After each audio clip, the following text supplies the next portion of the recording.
Welcome back to another episode of Doing Life Radio. Hi, we're Sam and Joyce, a married couple from South Jersey, talking about all things life-related, and today we're specifically talking about the SoulCon Challenge. Yes, today is the pivotal moment of our lives in 2018. We're going to get a lot of information going on, but let's get it out front before they start listening to the whole podcast. We recorded this earlier. Yeah, we recorded this one quite some time ago, but we've played some other episodes in the meantime, so we thought we would re-record the opening just to kind of just fill in some gaps, like we gave some wrong dates because Correct. Time has passed. So during this episode, you're going to hear the date February 9th. Actually, in your head, be thinking April 15th. April 15th is the date. And of course, we'll include this in the description section so you can work that all out there if you decide you want to pursue further with more information on the SoulCon Challenge. Yeah, and so we're talking about this particular diet and workout program today that we started last year. It's a very pivotal moment, and you'll hear all about it in the show. But at one point, I think I was maybe getting confused between a couple different things, and I had said that this really isn't a sustainable diet. It was only good for those 6 weeks. That's nonsense. This is certainly a diet anybody could stay on for their entire life, totally sustainable. But it's not what we're doing now, and we do reference, like, we're doing something very different now, and it's very mysterious, but you already know, if you saw last week's episode, we're doing the keto diet now. But this is what we did initially that really got us on track with our health and fitness, and we couldn't be more grateful to the author of this program, and we're really excited for you guys to check it out. So take a few moments, listen, find out what was so big about 2018 for us, why this started us on a path of health and basically a new life for our family. If you wouldn't mind, please like, subscribe, and share. And if you take a screenshot and share it on Instagram, tagging us in Instagram, we will comment on it, and you'll be our new best friend. So we're going to share a little piece of our life. We're doing life together, doing life with you. This is the SoulCon Challenge. Everybody, we are back, and today we are talking dieting, and specifically we're talking about the SoulCon Challenge. SoulCon Challenge is essentially what led us to where we're at right now. Yeah, so Sam discovered the SoulCon Challenge, I guess in April of 2018, or we started it in April. We started in April 2018. I saw it probably January, February online. It was just one of those things just came across. Right, and you were waiting because they were going to start a Facebook group in April, and you were going to join on that bandwagon. Correct. Yeah, we'll dive into some of the details of that later on. But yeah, essentially, so we started the program. I remember April 9th, 2018. Right, and I was super excited about it, and we'll of course tell you all about the program, what it was, what entailed it, but it was a diet workout program, to make it very short, and I was super excited about it because I've always wanted to get just kind of better control of my eating habits. I just wasn't comfortable in my own body. I think my whole life people would have categorized me as a thin person. Yeah. I've never had a weight problem, so I can thank my genetics for that. But I was never a skinny girl either. I always, had some, I was not going out in a bikini, let's put it that way. I just wasn't going to happen for me. So I had tried some diets, especially after having children, and then, we got late into our 30s. I tried Weight Watchers after my first son, and that worked well for me. And then after my second son, nothing worked well for me. Thanks a lot, Javen. So I tried a couple different things. I tried to get Sam on the bandwagon. He really had no interest at all. Nope. Even when your weight got pretty high, you sort of had this attitude of, well, I can't lose weight. I'm a big guy. Leave me alone. Yeah, I mean, it wasn't as direct as that, I think, but it was I was comfortable with where I was at. I didn't see it, you know what I mean? Yeah. When I looked in the mirror, I didn't see myself as I always saw myself as a big guy. I'm 6'4". I'm always going to be bigger than most people around me, and I do have a bigger build. That's just a natural thing. But you also had a love affair with Pepsi and sweets and things like that. Well, don't get me started on Pepsi. I loved Pepsi. I would down a liter of it in a sitting. A 2-liter bottle wouldn't last very long. So yeah, I was definitely not inclined to eat healthy, and I didn't see that the other stuff was hurting me. And through it all, I'm still playing sports. I'm doing the prison ministry. I'm playing basketball with my prison ministry team. So you saw yourself as active enough that. Yeah, active enough where my body wasn't really prohibiting me from doing what I wanted to do. And anytime something would occur where I wasn't where I wanted to be, it was because I'm just getting older and slower. Right. You chalked it up to age and things like that. Well, for what it's worth, I was a college athlete, and I know it's a small school, but I was a finely tuned machine then. I worked out all the time. I played basketball all the time. When I wasn't playing ball for the school team, I was playing ball out on the parks. Like, I was 24/7 playing basketball. So to me, that was the peak of my physical ability, and I was never going to get back there, and I was very comfortable with the fact that I would never get back there. So every decline I just saw as a natural... You just accept it as part of life. Yeah, like, it happens to everyone. Like, Father Time... There was one time a few years ago where we decided we were going to work out together. If you remember, we did not P90X, we did Power 90. Okay, yeah. So if you don't know what Power 90 is, it's, I guess it's the prequel to P90X, right? That's what he came out with first. It's a 90-day workout program, 6 days a week. It wasn't nearly as intense as P90X. It was probably like maybe 45-minute workouts a day. Something like that. Maybe 30. It wasn't super duper intense. But even then, we just couldn't get on the same page because I wanted to do it first thing in the morning. He wanted to do it after work in the afternoon. And we just never really jived doing it. But we did. I think we made it through. It just wasn't a priority for either of us. Right. And neither of us really saw a whole lot of progress. But I think that was our mindset. I think Power 90 would probably work for anybody who had the right mindset. We just did not.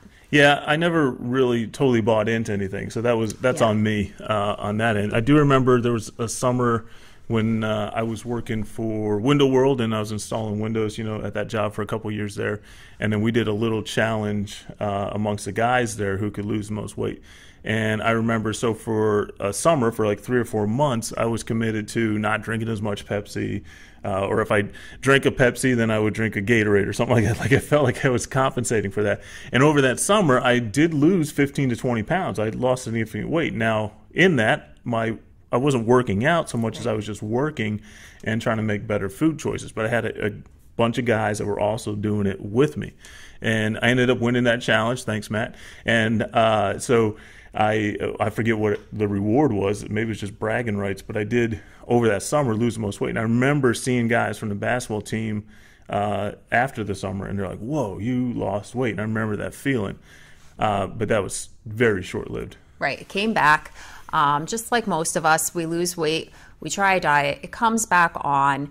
It's just a frustrating cycle. But something pretty awesome happened when Sam found the SoulCon challenge. His whole attitude about trying it completely changed. So why don't you tell us, what is this SoulCon challenge? Okay, well, let me start with what kind of first appealed to me on that. Okay, great. A lot of times when you would diet, at least from my perspective, they were extremes. They're like, all right, no meat. We're only doing things that have the color green, or now everything's liquid. And I know that wasn't the exact diets that we were doing, but to me, that's what registered in my mind is, okay, everything that I love and enjoy is gone. Everything's out, and now I have to do this extreme thing. And bottom line is, I want to enjoy the life I have. I want to have the red meats. I want to have the Pepsi, and I want to really just enjoy myself. And I know it's not YOLO, you only live once, but yeah, you only live once. Why should I live through suffering through all that time? And what ended up happening is I'm watching my weight slowly creep up, and it kept hitting new numbers on the scale. Now, for a couple that for the most part wasn't overly health conscious, or we weren't fanatics about it, we still had a scale in the bathroom. So just something to tell us how depressing we were, I guess. Right. It was constantly there. But something hit me. It might have been the number on the scale when I stepped on it. I said, I need to make a change. And I don't think I came to you with that right away. No, I didn't know about SoulCon, so you were pretty well invested in it.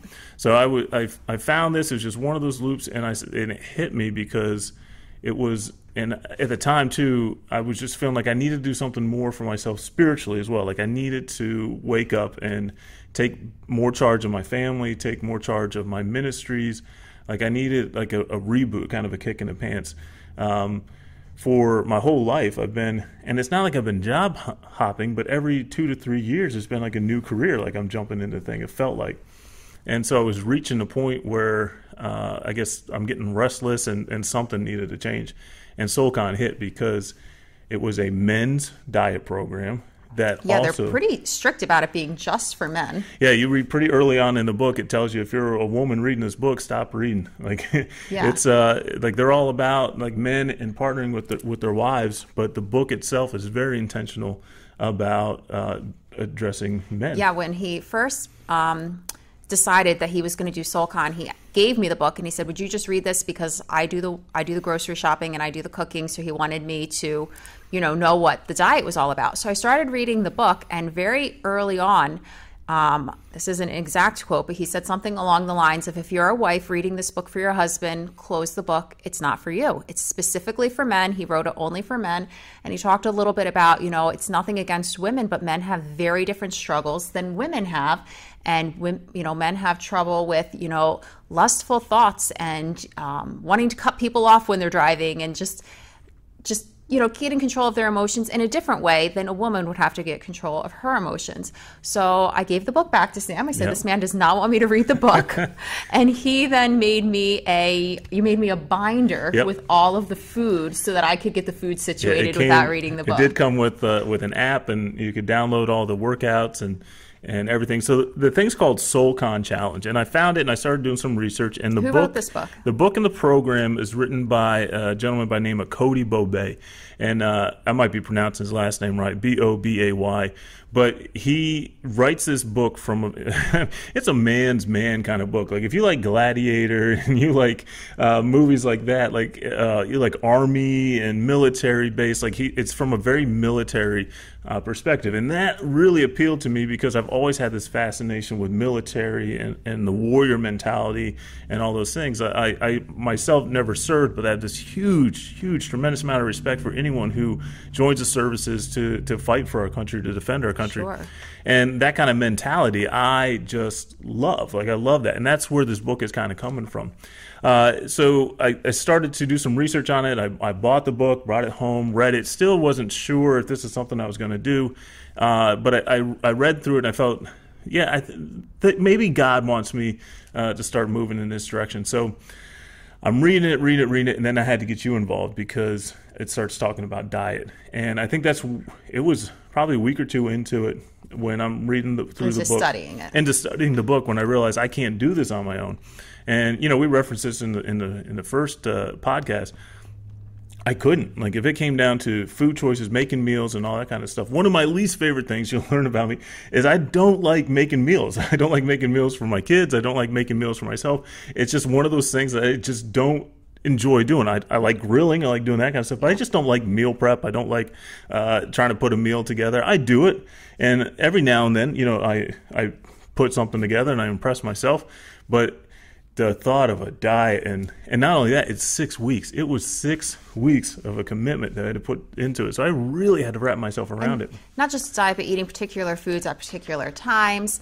It was definitely not a sustainable diet, which he made clear. This is for a 6-week period to sort of get you in the discipline of eating correctly. So I think that you probably would have saw that as an intimidating start. Hands down, yeah. I looked at it and thought, I can't do this on my own, and that's where I wanted to pull you in, and I'm extremely grateful that you did. And, the results show that I could not do this on my own. So one of the things that the book talks about is getting a team together to go through the program with you. And so that's a very awkward conversation that you have to bring up to your friends. Hey, friend, you want to get in shape? Hey, you look like you sit on the couch a lot. So want to break up with Pepsi? and that's exactly what it is. That's the funny thing, too, is I did start... Like I cut Pepsi out before I even started the book. So like a month out, I said, I need to stop Pepsi. And then the book came around and it really, hammered home that point about how bad it is. And since then, I haven't had any pop since. I might have had a sip or two of root beer or something like that, but I haven't had any pop since then. And so it's been such a dramatic change. But now it says get a team together. And that I like a lot too. I like doing things in team. I'm an athlete. I'm involved in a number of different sports, and there's something about that brotherhood that really helps out. So I looked around, and I had a couple guys that I was serving. We're doing life together here at the church. So I said, you know what? I'm going to ask them. And I got two guys to jump in with me. And I don't have their permission to use their name, so I'm not going to. That's probably smart. But so then for the next 6 weeks, and you had an online community that you were there is an with online, as well. right? It's a Facebook community, a wonderful group of guys, just encouraging each other, praying for each other through that. So the combination of the two was really a big help. But specifically, my local guys, where every week or every day we're talking to each other about the struggles and what's going on. And there's a lot that was involved with this. It was more than just a diet. It was very physical. So do you mean mental? It was mental. I mean physical, like working out, and mental, emotional, spiritual. It was really, really challenging. And so I'm reading through the book, and there's a lot of things. But one of the things that really jumped out to me is I'm reading the book, and it kind of hammered home the point. Well, there are two things. One was one of the scriptures that it referenced out of 1 Corinthians chapter 6, verse 19 and 20. Said, "Do you not know that your body is a temple of the Holy Spirit within you, whom you have from God? You are not your own." And it says, "You were bought with a price, so glorify God in your body." And I grew up in the church. I've seen this. I've heard this 1,000 times before. For some reason, it hit. Yeah. It really hit home that I am not serving God with the things I put in my body, with the way I am treating my body. And, you know, there's been a number of different situations in my life that kind of brought around that said, hey, you're not right with your body. Remember we did that health insurance years back? Oh, right. So we were trying to get this like alternative to health insurance because we do not have health insurance. Side note, if you can help us with health insurance, just let us know. But anyway, there was a program that we had tried to sign up for, and they literally considered you morbidly obese. Morbidly obese. And yeah, that was a pretty shocking thing because we didn't see him as morbidly obese. We saw him as a little big. Right. At the time, too, I was probably 250, 260 pounds, which, full disclosure, that's where I'm at right now. I'm in that range. I mean, I'm under 250, but so I didn't see myself as more, and the weight, they're doing BMI and all that kind of stuff. The weight they wanted me to get to, in all honesty, I wasn't at in college. Like I was heavier than that in college. So like to me, it was like, look, I'm not going to get there. And so every week I'd have a phone call where I'd have to explain to this lady, yes, I worked out, I did this, I walked, I watched my diet, but I'm still 40 pounds over the number that you want. And you no longer pay into this program. Every week. And so we're getting charged 60, 70 extra bucks a month because I'm too big. Because of your weight, right. And so that was a little bit of a reminder. Then I went on a crusade, the basketball crusade, the beginning of last year.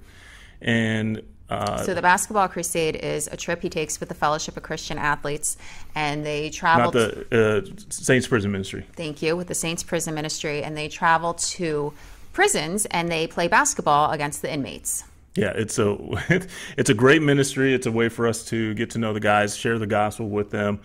Just a really, it's a soft open. You play sports with someone, you build a bond, and from that bond, we're able to share with them our faith and develop relationships.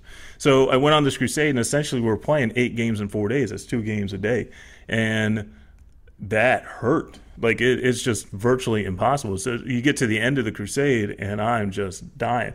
Now I've come from a background, my identity is in the sport, so I was just fading out. I was just done. Fortunately, we had a young buck on the team, and he helped carry us. He picked up the slack. He picked up the slack going through. But then I got a phone call from the director who was with us on the trip just a couple weeks later, and he said something along the lines of, and I'm paraphrasing this, but like your playing days are wrapping up. Wow. And like now I want you to go into more of a leadership role. Like now maybe you can lead these trips and, less playing, more leading. That's harsh. Yeah. Man. Now I have an ego just like every other guy. I have a huge ego. That hit. So that on top of what the scale was telling me, I mean, even after a month of no Pepsi, I was at 296. Wow. So I don't know what that scale said before I stopped Pepsi, but you can imagine what that was at. So, and I carried it big. Like looking at pictures now, it was amazing. So I needed to make a change, and the program was what did it. But what really hit me with the program was there had to be a discipline. Things had to be different than what I was normally doing. Right, and he really hammered home discipline as the core of the entire challenge, which I think you really latched onto, because it wasn't about losing so many pounds. It wasn't about giving up certain foods. It was about finding discipline in your life. And I think that really appealed to you. That definitely appealed to me. The diet was the diet. The exercising was the exercising. But it was making a commitment to be different. And I really made the commitment. I said, I can do this for 6 weeks. And the general mantra is it takes 21 days to develop a habit, right? So I knew for at least 3 weeks I could suffer and kind of work this thing out. But what I ended up doing is I ended up being the first one up in the house. That hadn't happened before. So I'm getting up earlier. I'm reading the daily devotionals that come with the program. I'm getting into the Word. I'm praying. Before the house even wakes up, I'm in on all this. And I could start to feel the change. I don't know if you saw that. It was amazing, because I've always been the first one up, just because I'm the mom. The kids get up, they want mom. Getting lunches ready, getting kids out the door for school. And Sam pretty much got Sam ready for the day, which it's just kind of how our household ran. Nothing against Sam. I think I'm probably a little bit more of a control freak, so that may be just as much my responsibility that's how the house ran. But then, yeah, overnight, I'd wake up and he wasn't in bed, and I'd see him downstairs, and he's in these chat groups with these other men, and they're talking about the program. And yeah, it was a really remarkable change, just seeing him really take the spiritual leadership of our house. Yeah, and I don't feel like I was failing in the spiritual leadership role. And no, definitely not. There's plenty of areas where I still need to step up more, but this one was really about me getting into the Word on a different level. Working as a pastor of the church, I'm in the Word a lot, but I'm studying for something or for someone else. This time it was for me. It was for my own growth. And discipline definitely jumped into that. I love one of the quotes that he uses. Well, the main tagline is, "Put down your fork, pick up your cross." And so it's that subtle reference to like feeding the flesh. And a lot of times, it's like we have these urges and desires that aren't good for us, aren't healthy for us. And what do we substitute that with? And so I really latched onto that kind of concept, and that we are, and it says it over and over and over again in the book, we are called to sacrifice, not to comfort. And as I started to pick up like the workouts of the program and started to do that stuff, the mentality that he said was, look at this as, if you have to, look at the suffering that Jesus took on the cross for us. What you're going through now does not even compare to what Christ went through. So we can deal with a little bit of pain. Like holding that last 15 seconds of the plank is nothing compared to what Christ went through. And that I really, really grabbed onto, especially, and this is probably my least favorite part of the whole thing, you had to walk or run a 5K or crawl, he says, 3 times a week. And I think that's probably one of the biggest changes for me for the diet.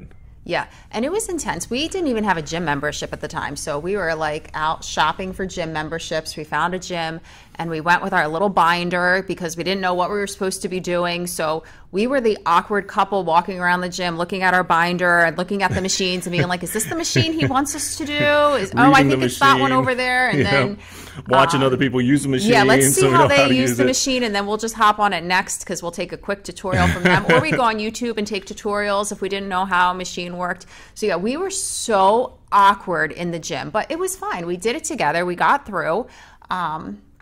I think we were to the point where we didn't really care if people were looking at us or judging us because we were walking around with a goofy binder, not having any idea what we were doing. But we were proud of ourselves because we were there. So we did that. And then, we did, I don't know if it was 2 or 3 5Ks a week. Was it 3 we had to do? It was 3. There was definitely 2 scheduled in there. And I don't run. I hate running. I'll be the first one to tell you I hate running. But so we went out a few times. We kind of went together, walk, run. The first time we did it, we went to this park that has a trail. We were walking forever, and we were both exhausted, and we kept looking, and we're like, we've only done a mile. Are we this out of shape that we've only done 1 mile? Like we're dripping sweat. It's so hot out. And so we're walking, and then we finally realized that our GPS was not tracking correctly, and we were well over our 5K, And we didn't realize that, and that's probably why we nearly killed ourselves walking forever in the heat. Side note, if you want to use a GPS, don't use a battery saver on your phone because it'll cut in and out, and that's ultimately the problem. It did not work. It was not an encouraging time, though, even at that. So then we mapped out a route around our house that was 3.1 miles, and so we knew we'd get that accomplished. And to be fair, we both excelled at different speeds. Like I stepped up and I was able to go a little bit longer, a little bit farther. I had more time. I don't have a whole lot of endurance when it comes to cardio. I would like to. I'm working on it. Well, I'm not currently working on it, but I would like to be working on it. But yeah, Sam quickly got the hang of the running, and we went from running together to running separately just so that he could run and I could do my comfortable pace. I remember the first time I finished, I ran without stopping, like the whole time through. I think it was something like 37 minutes or something like that. But I got it done without stopping. Yeah. And I was so proud of myself. And you were so happy for me, too. That's probably the most encouraging thing through this whole thing is that when I succeeded, you were happy for me. You were excited. Sure. And, that's one of the things I live for. I live to make you laugh, live to make you smile, live to make you happy. And when you were genuinely excited for me during those things, it made me want to do it again. Yeah. And so the next time I go out and I'm pushing a little bit harder. And then through this whole process, I got the other two guys that are with me, and we're sharing each other's updates. They're like, I had this run, I did this. And, truth be told, I excelled at the program at a better pace than they did. And I attribute that a lot to you just kind of jumping in on the program. Well, we did it together, so I think that helps when the entire household is doing something rather than one person. Because I've been that one person in the household trying to succeed at a program, and then you're on the couch eating donuts and drinking soda, and it just totally sets me back because there's donuts on the counter and I want one. So I want donuts when too. the entire family is involved, and when mom does the shopping, it is what it is. Kids have to eat what we give them. Right. So yeah, our entire family was pretty much involved. Even when we started doing the 5Ks, if we were walking it, we'd bring the kids, we'd bring the dogs, we'd just make a whole family night of it, even if it took an hour to get that 5K, and we got it in. Sometimes we couldn't get it in until I got home from work on a Saturday night, but we got it in. We were very dedicated to saying, if we're going to do this, we're going to do it 100%. Yeah. So we did, and we committed to it. There's a lot of things in the program that really pushed. One, the significant part, it was a 6-week program, but the one that was hanging out there just looming throughout the whole thing, even when I read it ahead of time, was a week they called Hell Week. Mm-hmm. And so for me, Hell Week always had like this doom and gloom in my head. Daunting. Extremely daunting. So when I grew up, and for the sports teams, Hell Week was that first week of practice where the coach took 5 days to try to get you in shape. He spent all year, and that 5 days he was going to get you in shape. So I knew what Hell Week was. I knew what it was going to do to me mentally, physically. But in this case, Hell Week was, if I remember correctly, it was pretty much a vegetarian. It was I think you have some lean proteins, fruits and veggies, maybe some nuts. I mean, it really wasn't a bad diet. No, but I think we stepped it up a little bit because I misread it. We cut meats out for the week, so it was a fruits and vegetables week, and that to me just seemed ridiculous. Like leading up to it, I was like, how can I go a whole week and do this? But now during the week too, it also cut back on the workouts. So the workouts were less intense, so you didn't need the same kind of carbs or proteins or whatever to try to maintain that. See, I don't even know what I'm talking about. Yeah, there's plenty of carbs and fruits and veggies, but keep going. I just do what she tells me. So you're getting a different type of food in you, so think the results are differently. But so that week was, it was terrible. It was really, really hard. And I think in the middle of that week, if I remember correctly, was also the first day of fasting. No, that was the week before. So I wasn't dreading Hell Week. I was dreading week 3 because I knew week 3 there was going to be a 24-hour fast. We've never, ever done a 24-hour fast before we did a week 3 in SoulCon. Right. And to put some parameters or some perspective, I guess is the right word behind it, this fast wasn't for diet purposes. This was, again, another discipline challenge, and to get your body in line. And we both grew up in the church. We both understood and heard about fasting and what it can do on a spiritual level. And I did a lot of research and studying on it and what it can do spiritually, physically, like leading up to it, because it was so intimidating, the fast. And ultimately, it was a very difficult day, and I was in communication with my guys and my team about how hard it was, and you're stuck to water all day long for 24 hours. Yeah, well, coffee, hot tea, right? Black coffee, caloric black foods. Coffee. Yeah, that was another big change in my diet, is switching from like having all those. Yes, you used to have that awful peppermint mocha creamer in your coffee. Oh, it was the best tasting stuff. And he gave that up when we started SoulCon, and it has not been in our house since. Nope, that's another big change, is the coffee. I'm a coffee guy. I'm always going to drink coffee. Yeah. I'm not going to do a diet that says don't drink coffee, because that's just, that's. Never say never. I won't do a diet. So, back on point. So it was a day of fasting, and it was an extra, it was a physical challenge, and it was, again, the focus is on discipline and mentally, just getting things on point. Like, okay, can I overcome the challenge of hunger? When normal lunchtime comes around, can I overcome that? And I'm telling you, it said it in the book, and I've read it a bunch of different places. When you decide to fast, that's when the people around you are going to want to offer you a free lunch. Yep. And I'm telling you, I'm in my office here at the church, and all I can smell from downstairs is pizza. Someone brought in a bunch of pizza on that day. I love pizza. I'm a pizza guy, and that's all I smelled all day long. It just pushed, and even now talking about it, I can feel it. Pizza. I can feel it in my stomach, like that feeling, like I want that, and I can't have it. So we went through the day, and it really forced me to. I probably prayed more throughout the day than I ever had, because that was one of the things too. Is when you feel that hunger, when you feel that urge, that use that to reflect back on Christ, what Christ has done for you. So it really had a huge impact on me, so much so that a couple months later, I was inspired to encourage the church to go through a fast. And remember, as we were preparing for our summer ministry. I remember, because I did not enjoy the fast, and then Sam suggested that we all do it again. Yeah, it was, but I was so moved by it and what it can do, and the impact that it has as far as, getting you back in tune with God and getting in line with God's heart. There's so much value to fasting that I had never considered before. So going through that also had a huge dramatic impact. Now, having said that, we haven't fasted again since that. Well, maybe some intermittent fasting after SoulCon, and we'll talk about that in another iPod, because we've really moved. The SoulCon diet, it served its purpose for those 6 weeks, but we are so far beyond that diet now. And we'll talk about that in another podcast. But I think if someone looked at what we eat now, they would probably think it's extreme. The diet itself. Yeah. And it was, and it needed to be for that purpose. The thing I really enjoyed about the book, beyond the diet, was also the workouts and the little things like you get to a certain day, and now it's maximum push-up day. So now you're doing push-ups every half hour or hour, and you're trying to get as many push-ups in. And there were different challenges like that. But the big thing for me is it set me on a path. And that is what I'm really, really excited about. Because we look at it, and, we were reviewing this recently, and you said, I can't believe, what they're asking for in this book, because it has nothing to do with what we're doing now. Yeah, we've moved on. Diet-wise, we've really moved on from what his parameters were, which we thought were so stringent. We're like, oh, this is a piece of cake compared to what we're doing now. This is nothing. But I think this whole program really strengthened our marriage in a way that now we've always had a very good marriage. Obviously some years harder than others. You're growing, babies and toddlers and elementary school work kids schedules and life. We both just work catches full up. time.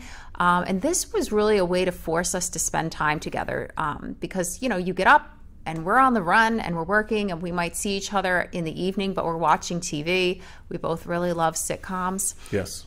And then you go to bed and start another day. So this way, we were getting up together, or I would get up after Sam did his quiet time, and we'd spend an hour at the gym together.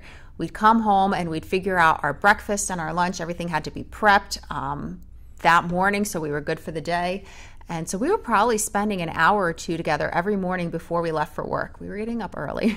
We were getting up early, and we're still getting up early now. Yeah. The nice thing... But now we've got it a little more down to a science. We know what we're doing now. Right. So we moved on. What SoulCon did is set the baseline to be able to move forward. And I am extremely grateful to Cody, the program, And I try to recommend it to just about every guy I possibly can who I think would benefit from it. And I think everyone would benefit from it. But the bottom line is, it was a decision. I made a decision to do something different. Yeah, and it really like set you on fire for taking care of your body. Like, yeah. I used to be the health guru in the house, but now Sam's at the gym 6 days a week. Yeah. I can't do that just because of my schedule. I try and get there 4 days a week. But yeah, he's there 6 days a week, at least an hour at a time. It's just something that he is now very passionate about. I think it went from being something he had to do because he was doing this program to something that he enjoys doing for himself. Yeah, and let's call a spade a spade. I like compliments. So like when I'm showing up at church, and now keep in mind, I didn't see myself as someone who needed to lose shape or weight. And I mean that, shape or weight. Like I didn't see myself at that time. Yeah. But after a couple months, now people at church are like, what are you doing? Like, are you losing weight? Are you dieting? And they're asking these questions. And his clothes don't fit him. He's having to buy new clothes. I had just found the perfect jean to buy the Levi's 541s because they were athletic fit, and that's what I thought it was. And they were stretchy. They were stretchy. I love stretchy jeans. They help you out. So I had just found these great jeans, and now they're starting to get loose, and now I have to go buy another pair. And since then, I've gone down another side. Like things are changing for me. I'm gone down in styles. But so I'm showing up. I think once you realized that you could change your body, you started to get more excited. It spurred me on even more, without a doubt. And even now, like I'm kind of like, I don't think I'm losing weight now. I think I've reached that mark where I'm not so much losing weight because the muscle mass is picking up, and and you know, like I used to tell everyone before, you know, muscle weighs more than fat, and I used to tell people I'm just really super strong. That's why I weighed so much. But the compliments coming in are a great encouragement. If I could encourage anyone out there, is encourage somebody. Like say something positive to them. See, if you see something positive in someone's life, say something about it. Even if you smile at someone, it can make a difference in their day. If you're at the store and you see a stranger and you lock eyes, just smile rather than look down quickly. Unless it's New York City. Remember, we're in New York, so I have this tendency. I like to open doors for people. I like to smile, nod, and encourage people. And we were in New York a couple months ago, and I'm walking around all happy Sam, smiling at people. They smile less in New York. Well, that's okay. They don't have to smile back. You still smile. Yeah, so just be an encouragement to someone, because that's what really spurred me on. I mean, listen, guys, when your wife looks at you and goes, huh, that's working for you. Yeah, that's going to get me going for, you know, that's going to push me on for another couple of weeks. We're men, and we're driven by compliments, and you know, just as much as women are. Like, we like to know that what we're doing is working. Yeah. So that would be, you know, 2 takeaways, I think, from today's podcast. How about, Sam, how did you feel? Did you start to feel a difference in your energy and things like that? Everything. I mean, you can see everything's changed. Like I used to have some serious knee pain, and I just walking up the steps, I'd have pain in my knees. I don't have knee pain anymore. I'm running and stuff like that, so I thought that was going to enhance the knee pain, but just dropping the weight, I think, made a huge difference. I have a lot more energy. We're regularly getting up between, pretty early in the morning, 5:30. We're getting up, we're trying at least sometimes 6. Sometimes they're worse than others. But we're trying to get up and get out before the kids get up so we can get back and get them situated for school. And so you have to get up a little bit earlier for that. But throughout the day, I'm good. Like, I'm not falling asleep in the afternoon. I'm not feeling sluggish in the afternoon. In the evening, we are going to bed a little bit earlier.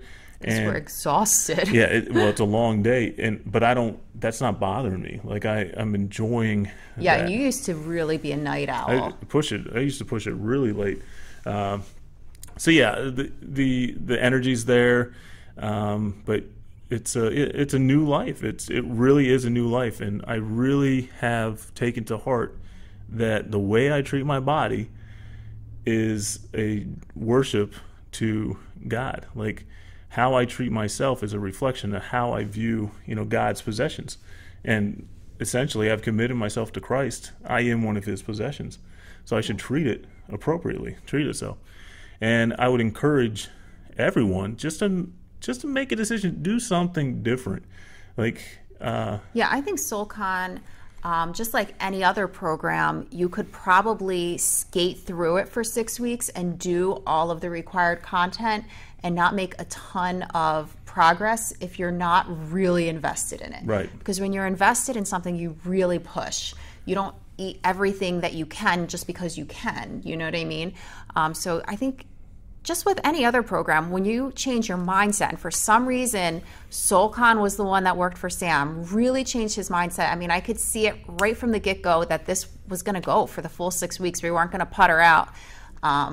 So yeah, I think your mindset makes the big difference. Yeah, and be willing to fail. Like, one of the great things in the book, he was talking about, like, if you're climbing a set of stairs, if you're climbing 10 set of stairs, you're trying to get to the 10th floor, and you climb all the way up, and you trip and you fall on the 7th floor. You don't give up and go back to the first floor. Right. You pick yourself up, dust yourself off, and continue on the journey. Going.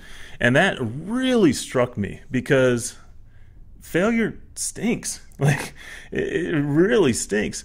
And we're human. We're going to make mistakes, lots and lots of mistakes.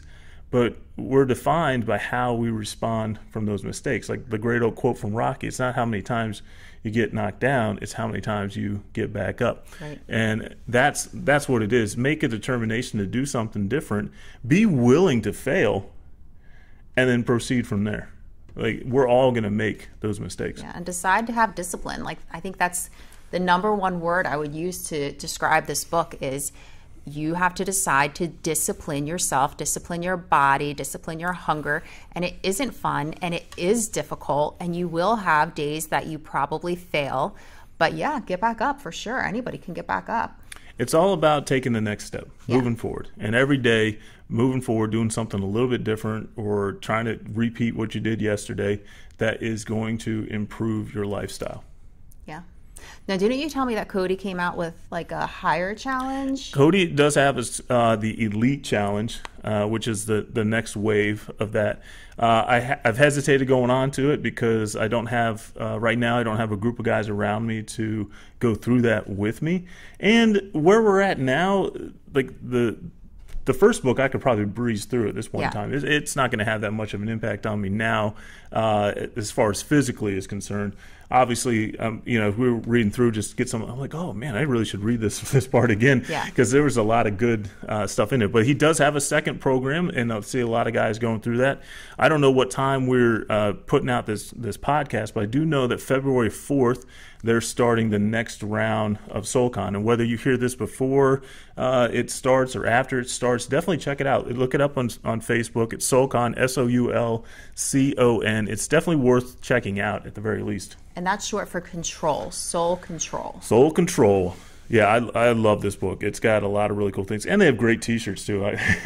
I did find myself investing in the T-shirts. What they fail to tell you is if you're going to follow the program, you should buy a T-shirt a size smaller, because I actually grew out. You shrunk out I of it. shrunk out of those T-shirts.